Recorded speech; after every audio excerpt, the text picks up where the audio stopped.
आज हम बात करेंगे क्लास 10th के जो सर्कल चैप्टर है, वृत्त चैप्टर है, उसके बारे में। ठीक है, तो ये इंट्रोडक्टरी पार्ट है। इंट्रोडक्टरी पार्ट के अंदर हम लोग देखेंगे कि वृत्त से संबंधित कई सारे फंडामेंटल्स होते हैं या बहुत सारे टर्म होते हैं, उनको क्या क्या बोला जाता है क्योंकि अगर आपको नहीं पता रहेगा तो दिक्कत होगी। ठीक है, हमारे में डायरेक्ट प्रमेय से है, क्योंकि हमने क्लास 9th में वृत्त को अच्छे से समझ लिया है, इसलिए हम लोग डायरेक्ट चाहे तो प्रमेय से पढ़ सकते हैं। बट यदि नहीं पता रहेगा तो दिक्कत हो जाएगी। इसी कारण हम सबसे पहले बेसिक टर्म ऑफ सर्कल समझेंगे। तो सबसे पहला ही प्रश्न, वृत्त क्या होता है। अगर आपसे कोई पूछ ले कि वृत्त क्या होता है तो आप क्या आंसर देंगे? तो वृत्त क्या होता है इसके बारे में समझते हैं। देखिए, वृत्त जो होता है कई सारे बिंदुओं का एक ऐसा समूह होता है जिसमें उन सभी बिंदुओं का एक निश्चित बिंदु से एक निश्चित दूरी होती है। मतलब फिर से समझिएगा, वृत्त जो होता है एक समतल के अंदर बिंदुओं का क्या होता है, समूह होता है। बिंदुओं का समूह होता है जिनका जिनका जिनका एक निश्चित बिंदु से दूरी हमेशा फिक्स्ड होता है। उसको क्या बोलेंगे? हम लोग वृत्त बोलेंगे। जैसे समझा रहा हूं मैं, मान लेते हैं कि यहाँ एक बिंदु है, यहाँ एक बिंदु है, यहाँ एक बिंदु है, यहाँ एक बिंदु है, ऐसे ऐसे ऐसे ऐसे ऐसे करके करके ये सब बिंदु डाल देंगे। ठीक है, ये सभी बिंदु है, ये सभी के सभी क्या है, बिंदु है। अब मान लीजिए ये सभी बिंदुओं की दूरी, मान लेते हैं एक फिक्स्ड बिंदु, निश्चित बिंदु दिया गया ना कि एक निश्चित बिंदु से, मान लेते हैं ये बिंदु मैंने निश्चित कर दिया, फिक्स एक बिंदु ले लिया यहाँ से। अब यहाँ से इस बिंदु की मैं दूरी देखूं, यहाँ से लेके यहाँ तक की दूरी देखूं, चाहे यहाँ से इस बिंदु की देखूं, चाहे यहाँ से इस बिंदु की दूरी देखूं, चाहे यहाँ से इस बिंदु की, चाहे इस बिंदु की, हर एक बिंदु के बीच की जो दूरी होगी वो क्या होगी, निश्चित होगी। तो इन सभी बिंदुओं के सब, ये सब ग्रुप कहलाएंगे। इन सबको मिला दिया जाए तो क्या बन जाएगा, एक सर्कल बन जाएगा। यानी इसी को हम लोग मिला देंगे तो ये क्या बन जाएगा, आपका सर्कल बन जाएगा। और ये जो निश्चित बिंदु है यही आपका क्या कहलाएगा, वृत्त का केंद्र कहलाएगा। इंग्लिश में इसको बोलते हैं सेंटर।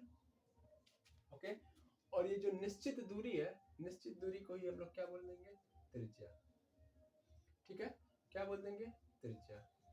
इंग्लिश में बोलते हैं रेडियस। ध्यान देंगे दो बातें।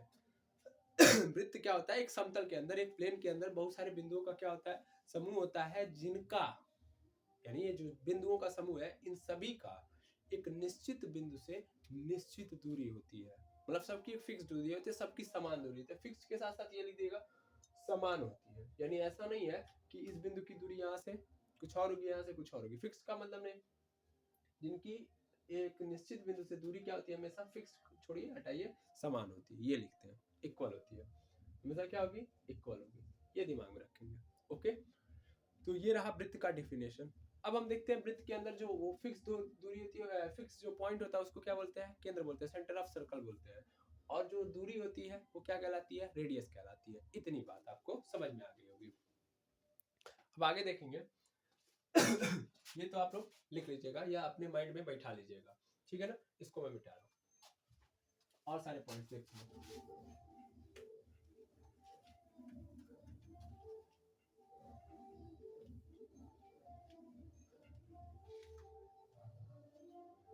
आगे देखेंगे तो क्या होगा, आगे देखा जाएगा तो मान लेते हैं कि ये वृत्त है, ठीक है ना। ये एक वृत्त है और वृत्त में ये क्या है, आपका केंद्र है वृत्त का। और यहाँ से मान लेते हैं कि यहाँ से यहाँ तक की जो दूरी है वो क्या कहलाएगी, त्रिज्या कहलाएगी।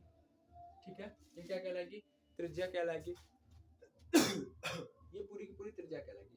एक बात ध्यान देंगे, ये जो सभी बिंदु हैं, अगर इन सभी बिंदुओं को तय किया जाए, मतलब इस वृत्त पे अगर चारों ओर से वृत्त की दूरी निकाली जाए, मान लीजिए इस बिंदु से हम चले और फिर इसी बिंदु तक दूरी तय करें, तो इस दूरी को, वृत्त पे की जो दूरी होती है, वृत्त की दूरी होती है, उसी को हम लोग टेक्निकल पॉइंट से बोल देते हैं परिधि। वृत्त की क्या बोल देते हैं, परिधि। ये क्या कहलाती है, परिधि, ठीक है, परिधि कहलाती है। इंग्लिश में बोलते हैं इसको सर्क्यूम्फ्रेंस। क्या बोल देंगे? सर्क्यूम्फ्रेंस, ठीक है ना, सर्क्यूम्फ्रेंस बोलेंगे। ध्यान देंगे परिधि कितना होता है, तो 2 पाई आर होता है। वृत्त की दूरी या वृत्त की परिधि कितनी होती है, 2 पाई आर होती है। और इस वृत्त की परिधि पर जो भी बिंदु होते हैं, इनकी दूरी, मान लेते हैं कि यहाँ पे एक बिंदु, ये वृत्त की परिधि हो गई, और सीधी सीधी बात, ये जो पूरा दिया गया है, ये सर्कल का बाउंड्री दिया गया है, इस बाउंड्री पे कोई भी बिंदु हम ले रहे हैं, इस बाउंड्री पे कोई भी बिंदु ले रहे हैं, तो उस बिंदु की दूरी इस सेंटर से हमेशा इक्वल होगी। ये बाउंड्री पे था, यहाँ पे क्यू पॉइंट ले लेते हैं, ये भी बाउंड्री पे है, तो इस सेंटर से ये क्या आपका केंद्र है, ये हमेशा क्या होगी, दूरी हमेशा फिक्स होगी, हमेशा इक्वल होगी। और ये हमेशा क्या कहलाएगी, ये आपका हमेशा त्रिज्या होगी। त्रिज्या को डिनोट करते हैं आर से, दिमाग में रखेंगे। ये सब क्या होंगे, आर होंगे, ठीक है। अब आगे देखते हैं। आगे अगर मान लेते हैं कि यहाँ पे एक बिंदु है, यहाँ पे एक बिंदु है, मान लेते हैं ए है, और यहाँ पे एक बिंदु है बी, ठीक है ना, क्योंकि बहुत सारे बिंदुओं का समूह ही तो है वृत्त हमारा। तो अगर हम इस ए और बिंदु को, यानी बाउंड्री के किन्हीं दो बिंदुओं को, बाउंड्री पे स्थित दो बिंदुओं को यदि हम मिला दे रहे हैं, तो जो मिलाने वाली रेखा होगी वो क्या कहलाएगी, जीवा कहलाएगी, ठीक है ना। क्या कहलाएगी, जीवा। जीवा को क्या बोलते हैं इंग्लिश में, कॉर्ड, कॉर्ड बोलते हैं। जीवा का अर्थ क्या होता है, कॉर्ड होता है, दिमाग में रखेंगे। फिर से मेरी बात सुनेंगे कि मैंने बोला कि इस बाउंड्री के ऊपर कोई भी बिंदु है, उनका केंद्र से दूरी हमेशा क्या रहेगा, समान रहेगा। समान का मतलब आर रहेगा। और वृत्त की परिधि पे, यानी वृत्त की बाउंड्री पे दो बिंदुओं को मिलाने वाली जो रेखा होगी, उसको क्या बोलेंगे, जीवा कहेंगे, ठीक है ना। ये सब पॉइंट्स आप अपने माइंड में अच्छे तरीके से समझ लीजिएगा और रख लीजिएगा, ओके। अब सपोज कर लीजिए कि मान लेते हैं, इसको मैं मिटा के कॉर्ड समझ चुके, आप परिधि समझ चुके। परिधि क्या होती है, उस बाउंड्री, जो वृत्त की बाउंड्री होती है, बाउंड्री की जो डिस्टेंस होती है, उसी को क्या हम लोग कहते हैं, उसी को हम लोग कहते हैं उसकी वृत्त की परिधि कहते हैं। वृत्त की परिधि का फार्मूला क्या होता है, 2 पाई आर। आर इसमें क्या है, रेडियस है। पाई की वैल्यू आप लोगों को पता होगा, 22/7 रखते हैं या 3.14 रखते हैं, ओके, तो कुछ भी रख सकते हैं, ओके। ये बात हो गई। अब अगला क्या होता है, अगला टेक्निकल टर्म, इसको मैं समझा रहा हूँ। जीवा क्या होती है, तो वृत्त की बाउंड्री पे दो बिंदुओं को मिलाने वाली रेखा आपकी जीवा कहलाती है। आगे देखेंगे। मान लेते हैं कि एक वृत्त है, इस वृत्त के ऊपर ये दो बिंदु है, ठीक है ना, यह दो बिंदु है। अब ये रहा ए, ये रहा बी। अब मैं अगर मिलाऊंगा तो इन दोनों बिंदुओं को मिलाने वाली रेखा क्या हमारी कहलाएगी, जीवा। लेकिन यही जीवा को अगर ध्यान से देखिए, तो ये जो जीवा है, यह हमारे वृत्त को क्या कर दे रही है, आधे आधे पे काट रही है। ये हमारा सेंटर है ना, सबसे पहली बात तो सेंटर है, ध्यान देंगे। ये क्या है, हमारा सेंटर है, ये केंद्र है, ध्यान देंगे, ये केंद्र है। और केंद्र से होकर गई और इसने हमारे वृत्त को क्या कर दिया, आधे आधे पे काट दिया। तो ऐसी जीवा, जीवा जो वृत्त को आधा कर देती है, आधा आधा काट देती है, आधा आधा कर देती है, उसी जीवा को क्या कहते हैं, व्यास कहते हैं। क्या कहते हैं, व्यास। व्यास को इंग्लिश में क्या कहते हैं, आप लोग याद देंगे तो डायमीटर, इंग्लिश में बोलते हैं डायमीटर, ठीक है ना। इसको स्मॉल डी से डिनोट करते हैं, स्मॉल डी से डिनोट करते हैं।